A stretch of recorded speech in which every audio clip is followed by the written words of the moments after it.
భారతదేశపు హిందువులందరికీ కూడా గాంధీని గాడ్సే ఎందుకు చంపాడని అనుకుంటూ ఉంటారు. కానీ గాంధీని ఎందుకు చంపాడో కొంతమందికి తెలుసు, కొంతమందికి తెలియదు. అసలు గాడ్సే అంటే ఎవరు? గాడ్సే అంటే ఒక బ్రాహ్మణ కుటుంబానికి చెందిన వ్యక్తి అని మీకు తెలుసా? మరి కలకత్తాలో జన్మించిన ఈయన గాంధీ గారి మీద అంత కక్ష ఎందుకు అంటే, గాంధీ చేసిన పనులు చాలా కృత్యాలు ఉన్నాయి. వాటిని ఆయన మరణ వాంగ్మూలంలో చెప్పడం అయితే జరిగింది. కోర్టులో 6 గంటల సేపు ఆయన వాదనలు అయితే వినిపిస్తారు. అందులో కొన్ని చూద్దాం. మనం అంత లెంత్కి వెళ్ళాలంటే మన వల్ల అవ్వదు కాబట్టి కొన్ని చూద్దాం.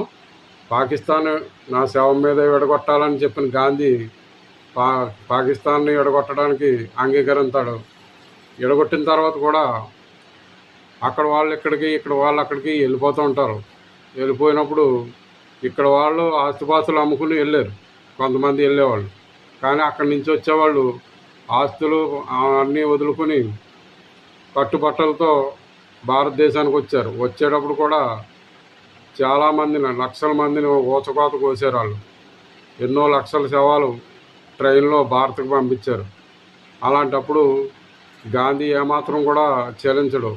ఇక్కడున్న ముస్లింలని ఇక్కడే ఉండొచ్చని ఆర్డర్ వేస్తాడు. కానీ అక్కడ ఉన్న వాళ్ళని మాత్రం వచ్చేయాలని చెప్తాడు. అక్కడ ఉన్న హిందూ దేవాలన్నీ కూడా కూలగొట్టబడతాయి. కానీ ఇక్కడ మసీదు మాత్రం ఒకటి కూడా ముట్టుకునేవాడు. అలా అక్కడి నుంచి వలస వచ్చిన హిందువులందరూ కూడా బారులు తీరు వస్తుంటే 40 కిలోమీటర్ల లెక్క ఈ ఒక హిందూ సమాజం ఉంది.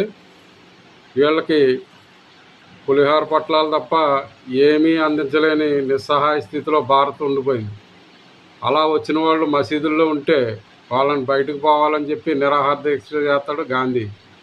పోనీ వాళ్ళకి ఏమైనా ఆశ్రయం కల్పిస్తారా అంటే అది చేయరు. రోడ్డు పక్కన చెట్ల కింద మాత్రం ఉంటారు వాళ్ళు.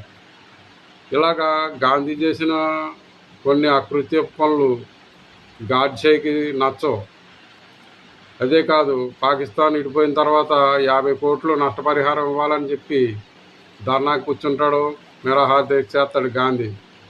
హిందువుల పట్ల ఎంతో వివక్ష చూపించి ముస్లింల పట్ల మాత్రం ప్రేమ, అభిమానం, ఆప్యాయత చూపిస్తూ ఉంటాడు. అసలు జాతిపిత అనడానికి మనకు అలా అనుమతి లేదు. జాతిపిత ఒకవేళ ముస్లిం